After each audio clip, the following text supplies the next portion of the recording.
অনুকা ঘৰ চেনেললৈ আপোনালোকক স্বাগতম জনালোঁ। বিলাহী কেইটামান সৰু সৰুকৈ কাটিব লাগিব চচ বনাবলৈ।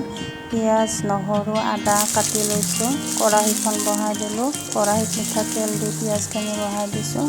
আদা আৰু নহৰুখিনি বহাই দিলোঁ। ৰংচোৱাকৈ ভাজিব লাগিব। ৰংচোৱা হৈ গৈছে, এতিয়া বিলাহীখিনি বহাই দিম। বিলাহীখিনি বহাই দিলোঁ।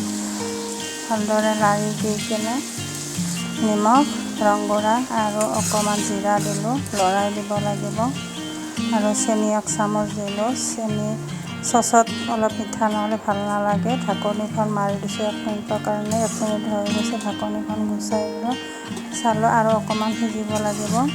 অকণমান আৰু সিজা হৈ গ'ল। এতিয়া ঠাণ্ডা হ'বলৈ দিম। ঠাণ্ডা হৈছে। মিক্সিত এতিয়া এইখিনি পেষ্ট বনাব লাগিব। পেষ্ট বনাবলৈ মিক্সিত দিলোঁ। এই চাওক, বিলাহী চচ তৈয়াৰ হৈছে।